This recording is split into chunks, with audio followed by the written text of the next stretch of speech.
put your feet flat on the floor, and if you will, kind of take things out of your hands, and I want to hear a lap roll. Lap roll. Come on. So please welcome, if you will, our special speaker for this evening, Robby.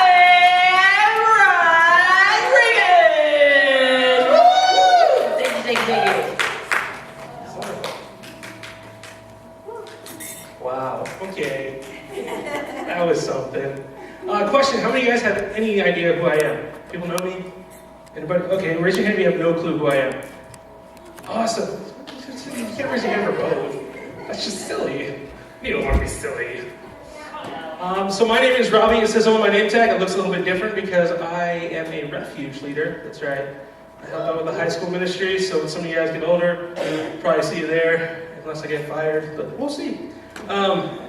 So yeah, my name is Robby. I'm a youth worker. I also, how many of you guys have seen that big monstrosity called an airsoft field out there?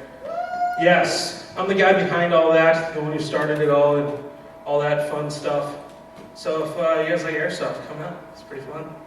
I'll be happy to shoot you any day. It'll be great. Yeah. Okay. It's all in love and all part of the game, so it's okay.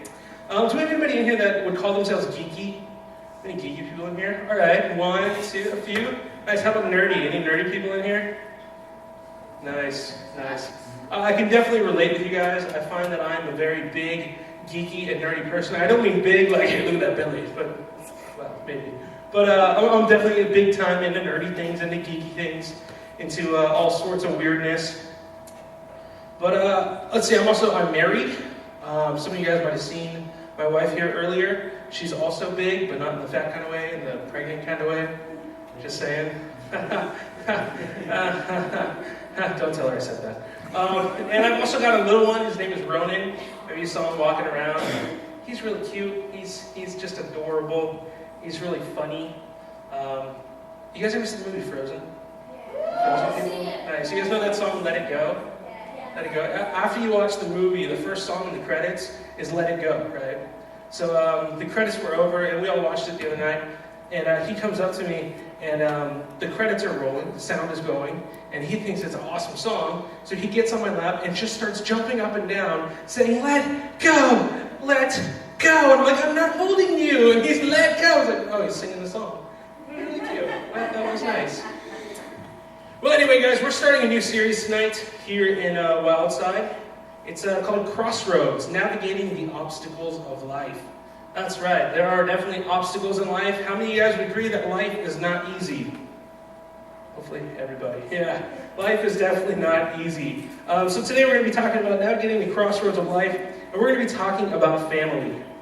Now, I'm going to stand up here and pretty much talk to you guys about family and navigating that with the crossroads. And it'd be a little weird if I started talking about how to be a married person or how to put up with a 2-year-old kid and a pregnant wife, right? I don't think you guys are quite at that level yet. So instead, I want to talk to you about the old Robby, my old family. Not that they're old, but I'll talk about when I was younger, when I was in middle school. So the real question is, what was middle school Robby like? Well, I had a mom, naturally, right? We all have moms. True story. I had a dad. We also all have dads, whether we say them or not. There was a dad at one point. So we all have dads. I lived with my little brother, who at the time was about a little bit older than my son right now. So he's about 2-3 years old, that kind of thing. Now, when you're in middle school and you have a 2-3-year-old little brother, it's a lot different than having a 2-3-year-old son. See, I think my son is adorable and cute. Back then, I thought my little brother was annoying. Am I right? Yeah, you don't want to hang out with them. They're always stealing your stuff. They like to put it in their mouth for some reason. My little brother's 17 now. Still takes my things and puts it in his mouth. But, it's part of growing up, I guess. I also lived with my younger sister. She's 14 months younger than me. So there's times when we're like the best of friends, and there's times when we're like mortal enemies. You know what I mean? You guys, anybody have a sibling close in age? Nice, well, right here. Aren't you guys like 14 months apart too? Yeah, you know what I'm talking about. Especially you, because I was the older one, so no offenses. Yeah. But that was my family. That's who lived at my house. But me, myself, I was definitely a punk. I was a snotty, bratty little kid. Anybody snotty, bratty punks in here? Don't follow the rules, like to get in trouble. No, you guys, was too. I had horrible grades in middle school and high school and elementary school. But that's who I was. I was the punk who got horrible grades. I was always joking around and not listening, messing with my teachers, messing with my parents. And I was also really geeky, really nerdy at the same time. Anybody like Pokemon in here? Don't lie, you could be honest, it's okay. Pokemon can be cool at times. Now get this, when I was your age, Pokemon just came out. True story. I was in, I believe it was 7th grade when I first found out about Pokemon cards. Now, I'm the kind of guy, I'm the oldest kid in my family at the time, and there was a lot of us at one point. There was me, my sister, very close in age. Then came my 3 cousins. I had Billy and Monte. They were very colorful characters with their words and language and a little bit weird. I had my cousin Tina, who was a typical middle-aged girl, so you guys might have been just like her. I had my niece, which is a weird story. I had a niece who was actually, 6 months younger than me? I know, kind of weird. So I was like a very young uncle. So I had a niece who was right about our age, and then she had a little brother, my nephew, who was 2 years younger than him. So we kind of ran this little pack, right? And every Saturday, my family would come over and we'd all hang out.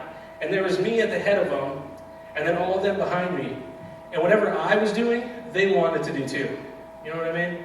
So if I wanted to go outside and throw balls at cars, guess what? They wanted to go outside and throw balls at cars too. And of course, I would be the one who gets in trouble for it, right? If I wanted to go upstairs and throw stuff down the stairs that doesn't belong to me and might break, they'd do it too. It's just how it went. So when I was being very nerdy and started collecting Pokemon cards, guess what? They started collecting Pokemon cards too. Now, anybody ever get into something like that, like Pokemon cards or Magic cards, like Magic the Gathering? You're kidding me, right? Oh, that's awesome. Because I have like 20,000 Magic the Gathering cards. That's it. Psh, whatever. That's oodles and boodles full. Boodles is a word. What'd you get into? Legos! Legos. Oh my gosh. Star Wars Legos? All kinds. All right. What'd you? Duct tape. That's awesome. Duct tape, definitely. Books. Books are always good. Fantasy books? Fantasy. So fiction and nonfiction, everything. Cool. That cookbook you found in the back of the drawer, that thing too? Sweet. Nice. Yeah. Yu-Gi-Oh! Nice. Very good. Almost like Pokemon. Magic and Pokemon. No Yu-Gi-Oh? Oh, okay. Well, alright. Comic books. Dude, me and you. All the way. I love it. Comic books galore. So, yeah, I was definitely big into the cards. And, when you get big into something, you want the best, right? You want the biggest and the best stuff. And you might get a little bit jealous when somebody else gets something that you don't have. For example, we went to the mall one day and we all got to buy a pack of Pokemon cards, right? We opened up the packs of Pokemon cards and you're always looking for that rare card, the special one, the collector's one. And I opened mine up and I got a Ditto. You guys remember Ditto? You're like, Ditto, he's good. Didn't care, right? My 2 cousins, I kid you not, they opened it up and they both got foil Blastoise, 2 of them. 2 foil Blastoise, just like that. My sister got a Charizard, my favorite character. I don't know if you guys know that, right? And I'm just like, I'm stuck here with a Ditto. Like, guys, y'all are killing me. So I, of course, tried to be the biggest one, and I'd bully them, and I'd pick on them, and I'd do anything I could to trade my stupid little Ditto for something a little bit better, right? And that's pretty much just how it went with my family. I was the jerk, and I pushed them around. And as a family, we all had our ups and our downs. And that's what we're going to be talking about tonight. So tonight we're talking about what do we do when we encounter things in our family. That's the crossroads. What do we do when we encounter things? So what do we do when things happen in the ups and the downs of life? First, we're going to start off with what do we do when we encounter the good? If you guys got a fill-in-the-blank outline there, that's the first one. What do we do when we encounter the good? So no matter what, no matter how much your life might suck or how much things will be down, we're all going to have good times, right? There's going to be at least one point when your life is good. For me, I remember it was going to Disneyland. Any Disneyland fans? Woohoo! Yeah! Disneyland, that's right. So one of my favorite memories of me and my whole family kind of is my dad was making great money, he was making good money, and he was able to pay for not only my family that was living in the house, but also my aunt and all the cousins, and another older cousin, and then my niece and my nephew and his other 2 kids. And it was awesome because the whole family went to Disneyland. We spent a whole weekend there, and it was just amazing. I mean, it was a pretty dead weekend. And I remember me and my cousin Billy, we rode the Matterhorn, I kid you not, 25 times in a row. Like, we'd ride it, we'd get off the line, we'd get back in line, we'd ride it, we'd get off the line, we'd get back in line, we'd ride it. It was a ton of fun. You guys ever been to an arcade and played one of those shooting games? You guys ever heard of the Jurassic Park one? Oh, Yeah, that was a fun one. Me and my cousin, again, Billy, we were best friends that weekend. We sat in the arcade over at our hotel in Disneyland, and we played that game all the way through. Every single level. We beat the entire thing, spent like $20 in quarters. Totally worth it. Great time. We also did this fun thing where we went around Disneyland, and I want you to stand up. Stand up. Yeah, just stand up. You're good. Okay, face that way. I won't be mean, I promise. So we'd go up, and people would be like in line like this, right? And we'd go and be like, and we'd walk away, right? And we made it a game. You can sit down. We made it a game, and we tried to see how many times we can do that. And I kid you not, he got over 100, and I got over 130 people in one day at Disneyland who we tap it and they look the other way. It was hilarious. I mean, these people are like, did that kid just touch me? And I'm like walking like this. But it was definitely funny. It was definitely good times. 2 years after that, it wasn't so good. I went back again. It was just my immediate family, and I realized that I wasn't being the best kid that I could be. We were out at Disneyland having a good time. And what was I doing? I was arguing with my dad. Never really a good thing, right? I remember one instance he got so mad because I was arguing with him that we were in the hotel room about to leave, and he takes the channel changer and throws it across the room, nearly hits my head, and breaks it all over the place. Kind of funny looking back, but still. So, I got a little scripture for you guys. Ephesians 6, 1-2. It says, "Children, obey your parents in the Lord, for this is right. Honor your father and mother. This is the first commandment with a promise."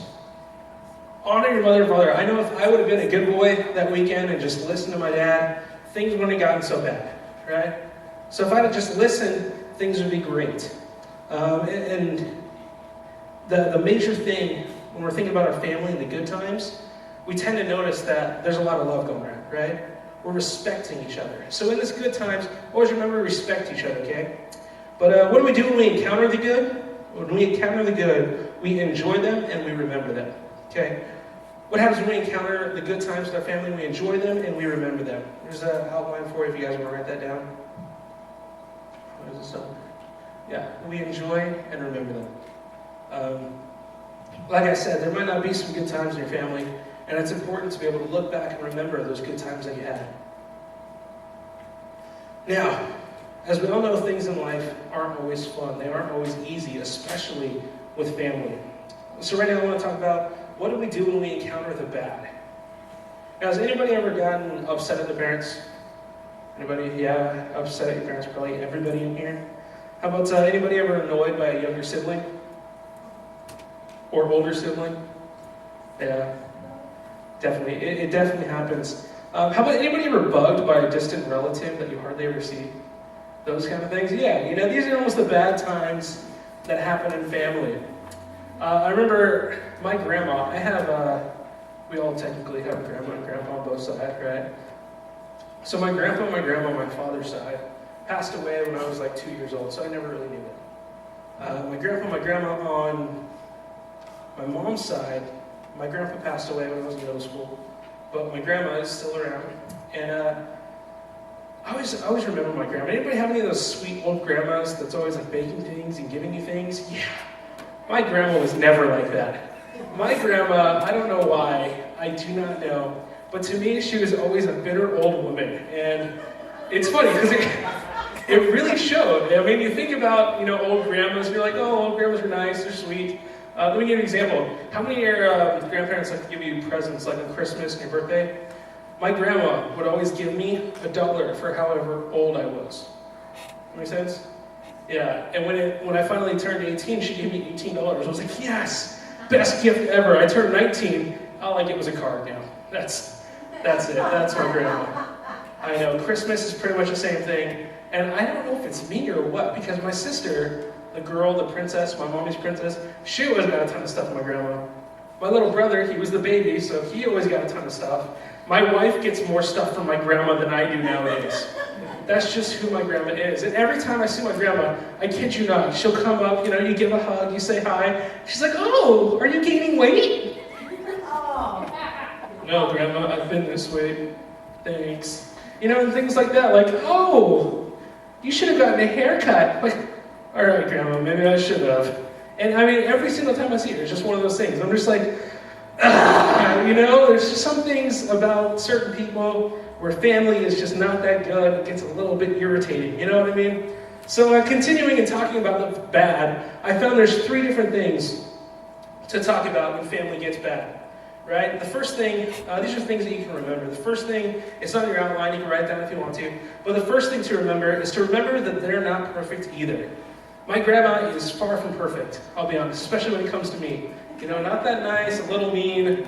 I'm sure she'd spit in my cookies if she made some for me and that kind of thing.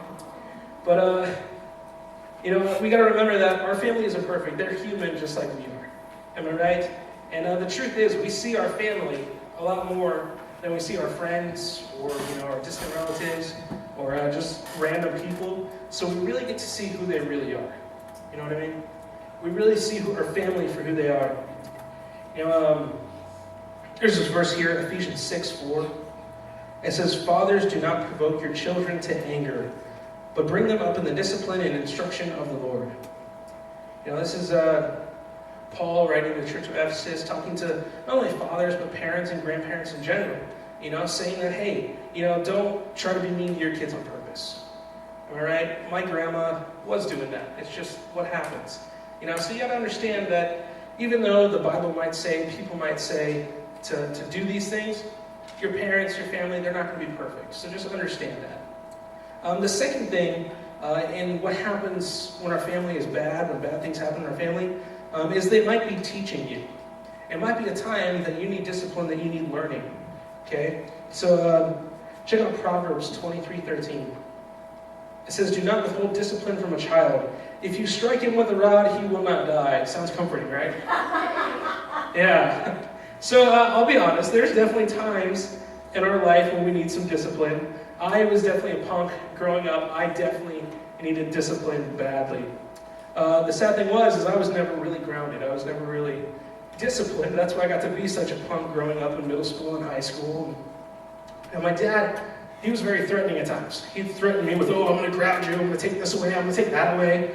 And that's what he did. My mom, she would say, you're grounded, I'm going to take this away as well. But they never did anything about it. So I was the punk that always got away with things. And that doesn't necessarily work all the time. For example, I remember I was being grounded for doing something dumb. I don't know, maybe I spit in my brother's face or pushed my sister down the stairs. Something, something little. And I decide that I don't want to be grounded. It's summer, I want to go have fun. My mom's out at work. My father is elsewhere somewhere in the house doing something. So what do? I open up the front door, I walk on out, and I go to the park, hang out with my friends, right? And of course, I'm a punk, so naturally the friends that I hang around with are technically not going to be the best of people either. And we're out, we're having fun, and it's about 6:30. It's, light, still light out, but not super bright. And my mom comes to the door and opens the door, and there's me standing there with a cop. Don't me. It's not that bad. I was a good kid, sorta, kinda. And what ended up happening is it wasn't really anything too serious. We were just breaking into my neighbor's backyard and cutting up their plants. It's a long story. You can ask me later. But the point of the story is I wasn't being disciplined. And what did it lead to? It led to me being shown home by the cops, right? And so that's what I mean. Like, sometimes we need a good discipline, whether we see it or not. Sometimes we definitely need to be disciplined, maybe not by a rod, but maybe by, a little bit stricter of a punishment. And it's true that we all go through us, and it does help us. Now, the third thing when it comes to encountering the bad in our family. The third reason why we might encounter some bad in our family is simply that we deserve it. Can I get an amen? Amen. Thank you. Now let's be honest, how many of you were ever, mean to your parents? Yeah, some of you mean to your parents. How many of you ever lied in your family? Any liars? How many people ever yell at your family? Anybody ever yell at your parents? Yeah, anybody ever cuss at your parents? That's a bad one. I know that is definitely, I know some parents are, how argue? Anybody argue with your parents? Like, they say, take out the trash. You're like, but it's raining. It's like, I don't care. Truth be told, I did say that to my wife last night. But that's a different matter. How many ever complained to your parents? Anybody ever complain? Like just whining, complaining, not wanting to do something? Straight up being a punk, right? We have all been mean to our parents and our brothers and our sisters and our family. It's just what happens, right? And truthfully, sometimes these bad times happen when we deserve it. Your pen went away. How embarrassing. It's okay though. We'll forgive you. So I want you to check this verse out and really take this verse to heart. Really memorize it and remember it in your day-to-day lives. Proverbs 30:17 says, "The eye that mocks a father and scorns to obey a mother will be pecked out by the ravens of the valley and eaten by the vultures." Lovely, right? Lovely. Aren't you glad that doesn't really happen? Because I'd have definitely lost quite a few eyes. I'd have been like, oh, I don't even want to know. But, there's definitely limits when it comes to being bad and knowing that we deserve it in our family. And when we're with our family, bad times happen, right? But it's not always our parents' fault or our brother's fault. Sometimes the blame lies elsewhere. For example, I remember one time I was in 8th grade, and I had been going to a church for a while, and it was definitely a church I didn't want to go to. I found it really boring and lame, but I went anyway. And in 8th grade, I got my first drum set, so I thought it was super cool, right? So I'd always wake up early, play on my drums, just how I did things. And I remember sitting there Sunday morning, playing on my drum set. I'm angry about something. I think my mom forgot syrup or something like that. Just dumb angry about something. And I'm sitting there playing on my drums, and my dad comes in, and he goes, "All right, time to get ready. We're going to go to church. You got 5 minutes." And I told him I didn't want to go. And this led into a big argument. I kid you not. Like, when I say big argument, I mean, I literally kicked half my drum set over, yelling at my father, cussing at him to his face, dropping F-bombs, dropping everything, telling him I don't believe in God, I don't want to go to church, you're beeping crazy for making me go. And the look on his face, just to see how I said those things and why I said those things, was just devastating. He shut the door, my mom came in, yelled at me real quick, shut the door, they left the church. This is what I mean, when sometimes the bad that happens in our family is even our own fault. And I can tell you, there's nothing worse than having that blame sit on you for having the bad part of the family. You know what I mean? So what do we do when we encounter the bad in our family? We learn from it. We learn from those bad times. Right then and there, I knew there was a point that I should never cross with my family. And it's just something we learn from. Whether it be we learn that, they're going to make mistakes just as we are. Whether we learn that sometimes they're doing it for our own good. Or whether we learn that we might deserve that punishment. We might deserve the bad that's happening. Now, there's the good and there's the bad. So what do we do when we encounter the ugly? Now, I'm not talking about ugly family members like your cousin Cliff that, has funky teeth and smells bad. That's not what I'm talking about when it comes to the ugly. What I'm talking about when it comes to the ugly is a little bit different. Now, every family has good times and every family has bad times. But I'll be honest, not every family has ugly times. Some families do, some families don't. When I was 7 years old, I believe I was 7 years old, I remember my father, I was 7 years old, and ever since I was 6 years old, true story, I've always wanted to be a blacksmith. It's really weird for a 6-year-old to want to be a blacksmith, right? But I've always wanted to make swords and weapons and mold metal to the way I want, and I always found it really fascinating. So I would always stay up late to watch the Knife Collector show. It's just one of those, shop at home network type things where you can shop for things over your TV. And I'd stay up and I'd watch all these swords and knives, and I thought it was the coolest thing ever. So I remember I was staying up one night, and Friday nights were the nights where my father would go out, and he'd hang out with his friends, he'd go to a bar, and he'd shoot pool, drink beer, gamble, all that fun stuff. And my mom would take care of us, and we'd be home. And I remember this one night, he comes home a little bit drunker than normal, a little bit angrier than normal, and yells at me right away when he comes in the door to go to bed. Me being a 7-year-old kid up in his PJs watching swords. And he makes his way upstairs without really enforcing me to go to bed. And so I just kind of brush it off. I keep watching my TV. And moments later, I just hear yelling and arguing between my parents. I hear my father in such a rage and such emotion that it brought my mother to tears. A few minutes later, I see my mother come out onto our balcony. We had a 2-story house. And she enters the balcony, and my father follows behind, yelling and cussing and just swearing up a storm. The commotion, of course, wakes up my little sister, who's much younger than me, or just a little bit younger than me. And she comes downstairs, and we're both downstairs while they're upstairs arguing. And I do have an older brother. He only lived with us for a short period of time. But luckily, he was there that night. And I remember he came in from the garage where he was sleeping because, he heard the noise. And he ran upstairs to confront my dad. My brother had also been drinking. And they got into a fight right there on my balcony.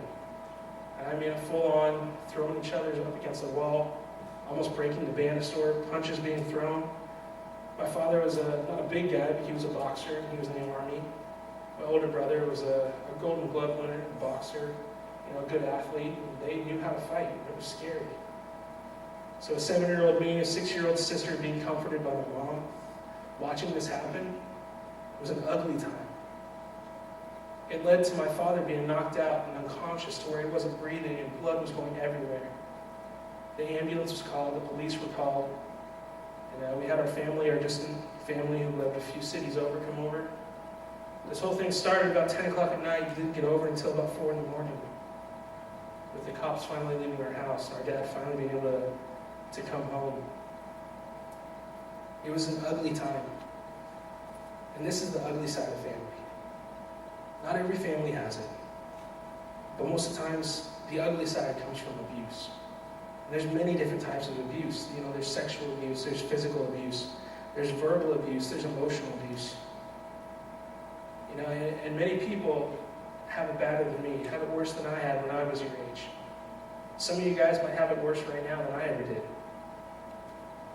But if there's ugly in your life, if there's ugly in your family, I encourage you guys, come to a leader, come talk to a leader. They're here to help.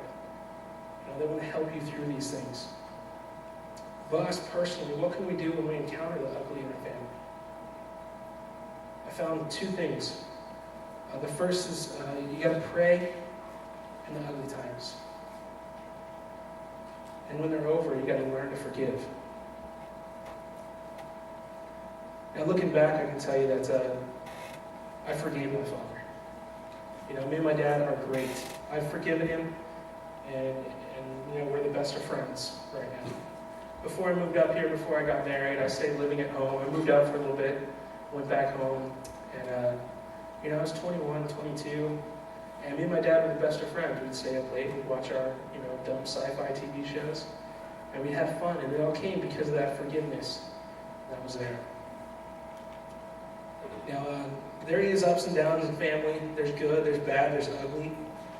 But the great truth about it all is that God is constant. With God, there's not going to be a bad, there's not going to be an ugly. With God, life is good. Because God is always going to be there for you. Now, I didn't become a Christian until I was 17 years old. So when I was your age, when I was going through all these bad and ugly times, I didn't see God there with me. But I know He was. And the great thing right now is if you do know God right now, when those times do come up, He is going to be there with you. He's always going to be loving you. He's always going to be with you. I like this verse, Luke 29:30. It says this. This is Jesus. He said, and he said to them, truly I say to you, there is no one who has left house or wife or brothers or parents or children for the sake of the kingdom of God, who will not receive many times more in this time and in the age to come eternal life. What he's saying is, sometimes people they leave their families, they leave things behind to follow God, and it's always worth it. Every single time. That's simply because God is love, and he will always love you. The band, if you guys want to come on up. I just got the thought for the week to close with. So the thought for the week is, when your family comes upon good times, or bad times, or even ugly times, the important truth of family is to always remember love. Always remember to love. There's your family. You guys have friends right now. You guys are sitting with them, talking with them even. And I could be honest, my middle school friends, I don't even remember them. You're going to forget your middle school friends. You're going to forget high school friends. But your family is always going to be around. So whether the times are good, whether the times are bad, or whether the times are just downright ugly, always remember love. Let's go ahead and pray. Father God, just thank you for tonight. Thank you for the fun times we're about to have, God, here in this reversed wild side. And I just thank you for your love, God. I thank you for the gift of love that you've given us, not only to love you, but to love others and to be loved by others. God, I thank you for the family that we do have, whether it's good, whether it's bad, or whether it's ugly. There's still the family that you've given us, God. And I pray that we just take things to heart and remember what to do when we encounter those times in our family. And God, I also just lift up anybody in here that's going through the bad times or the ugly times with their family, and I just lift them up in prayer and pray that you make those times better, God. That you remind them that you're always there with them no matter what. God, I thank you for who you are and for your love. I pray this all in Jesus' name.